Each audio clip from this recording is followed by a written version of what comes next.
Hello, Vestal School community. My name is Clifford Casson, and I'm the superintendent here at Vestal Schools. And I'm Sydney Wade. I'm the Assistant Superintendent for Finance, Operations, and Personnel. Yes. So today we're here to talk to you about the proposed 2024 capital project here at Vestal Schools. With that, it is a $39,435,000 capital project. And we have some frequently asked questions. So this format will be where there's a question for us and we will respond to that question so our audience has a full understanding of the scope and the magnitude of this capital project. So the work of this project is air conditioning in 3 of our remaining schools. So of those schools, it's Clayton Avenue Elementary, Vestal Hills Elementary, and Vestal High School. Currently with the 2022 capital project, we'll begin work later December where Towga Hills Elementary will receive air conditioning. And prior to that, with our 2017 capital project, the African Road Elementary and the middle school has received air conditioning in those buildings. And then using American Rescue Plan funding, we did install air conditioning at Glenwood Elementary School. So this capital project is looking at keeping it equitable across our district so all of our students and all of our staff can learn and teach in climate controlled environments. So we're looking to have all of our classrooms have climate control at the outcome of this proposed capital project. Also with the scope of this project, we have lights at Salmon Field. So with the 2022 capital project, we're having Salmon Field turfed, and with lights on that turf field, that will allow us to extend practice time, and will also allow us to have our community groups use that field later in the evenings with the lights. Additionally, our scoreboard at the high school stadium, that has been failing intermittently, and we've had some issues with that. So we're looking to include that in this capital project, but replace that scoreboard with a video scoreboard. That's what's happening around the region across New York State. Most school districts are going to this because it does create an outside classroom experience for students. We do have a social media class at our high school, so our students will be able to use that scoreboard and have video on the scoreboard before and after games, during band competitions, and or just outside classroom opportunities with that big large scoreboard. And finally, we're looking to have some more updates happen in our Vestal High School auditorium. With a 2022 capital project, we are looking at increasing some lighting systems and some audio system there, but we also know that it's not going to cover everything, so we really want to bring that up to top shape, and that's what this capital project will put some funds toward that. So that's really the scope of the proposed 2024 capital project. The idea is to make sure we enhance the educational experience for all of our students, and it's also going to help our staffs do their job better in climate controlled classrooms. With this project, there is no transportation facility included, and it's nothing with electric buses, there's no emission buses, nothing with chargers, and nothing with the current building at transportation, and definitely not erecting a new building someplace else. So all that has been taken out. Not to say that we don't have to revisit this at some point. The district is going to, within a year or two, we need to revisit and see what we need to do with that building, whether it's repairing the building as is and or moving it off-site to a different location that would be more conducive to our bus fleet and the operation for transportation.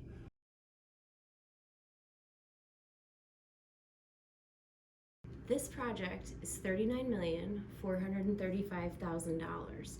Now that breaks down between each of those items that Cliff was just mentioning. It's $37,074,000, which is 94% of this project cost. So that is going toward the air conditioning at the 3 buildings. The lights are $529,000. It's 1.3% of the project cost.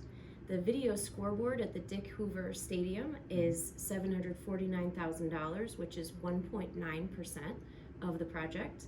And the fine arts upgrades to the auditorium at the high school are $1,081,000, which is 2.8% of the project cost. The majority of this project's funds, they are going toward the air conditioning, which is really important work that we want to do for our students and our staff. Yeah, and if we go back to Sydney was talking about that proportionality, you know, if we have some buildings with air conditioning, students have the benefit of the air conditioning, you have other buildings without air conditioning. That's the whole idea. We just want this to be equitable across the district.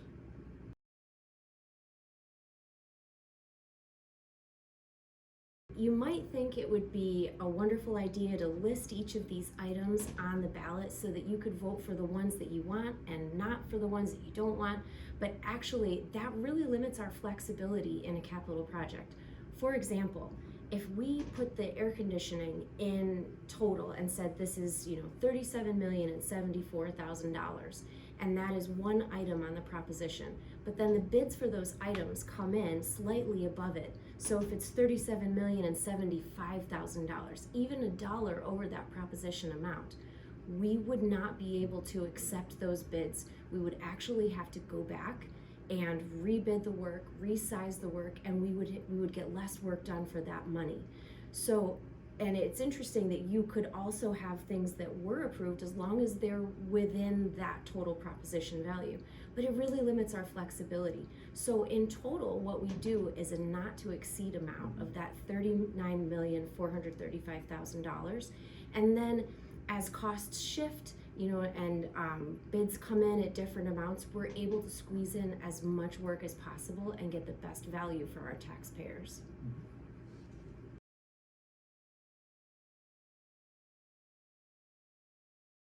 The district is paying for this 77.1% using our state building aid funds. So for every dollar that we spend, we are getting 77 cents back on that dollar in state building aid. So that is a really great way to stretch our project dollars without harming our local taxpayer community. We are using $3 million out of our capital reserve, which is about 7.5% of this project's cost, and then $6,033,000 of local share, which is about 15% that will be paid out of our local budget. Yeah, in that 77 cents back on every dollar, that comes back to district over a 15-year period. Yes.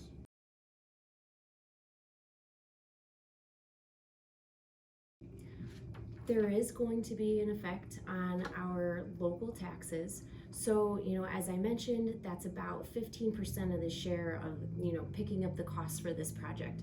That will affect our taxpayers in the year 2028 is when we would start using those funds to pay for the project. And just to give you an idea of the cost, so on a $200,000 assessed home within the district, this cost is 0.286 cents, so just about 29 cents per $1,000 of assessed value. So for a house that's assessed at $200,000 with no star exemptions, the tax impact in 2028 is going to be $57.15.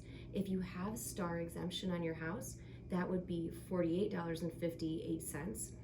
If you have enhanced star for our seniors, then the impact on a $200,000 assessed value home is $31.15. Okay. So with that, Sydney, maybe you could help us with this.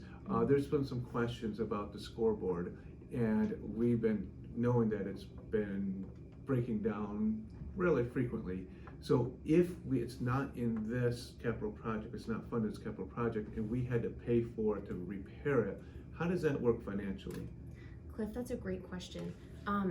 It's so important to remember that we're getting building aid back on this project. So 77 cents on the dollar comes back to the district and helps us pay for this over, that's 77% over 15 years. Right. So what happens is if we have that video scoreboard or our current scoreboard become unusable and we need to get a new one and replace it, that's going to hit our general fund operating budget, and that would be an unplanned expense. Right. So something like that, it's really harmful to our budget, and we really want to make sure that we are paying for all the things that should be coming out of our operating budget. That's our teachers' salaries. We want to make sure that the money is there to pay for those things. We care about our teachers, we care about our class sizes, we want to keep those things well preserved. And when we have unplanned expenses, that's the type of thing that really just eats away at our budget. So we would either go without that, and that would be something that would not go well with our sports teams, or we would have to spend money out of our general fund budget Right. that's unplanned. And that means we'd have to pull out of budget lines, we'd have to Yeah. reduce other budget lines to make up that. Yes, exactly. I agree. Versus if we're able to do this as part of a capital project, Mhm. then we're getting back 77% in state aid, which is a really great way to stretch our taxpayers' dollars Yes. and afford these things, keep our budget intact. Correct. The vote for this capital project is, when is it? It's oh, I got it. Do we have a blooper reel? I know, right? I've said it 50 million times and I'm blank. The capital project vote is December 10th, Tuesday, December 10th, here at 201 Main Street in Vestal, and it's at the Central Junior Gymnasium, and that is from noon to 8 p.m. So we hope to see you out to vote. This is a project that we really feel can enhance the educational experience of our students and our staff here, and it really is a sense of pride for our district, continuous improvement, moving our district forward, and making sure that we're giving everything we can to our school community and to our students and staff here at Vestal.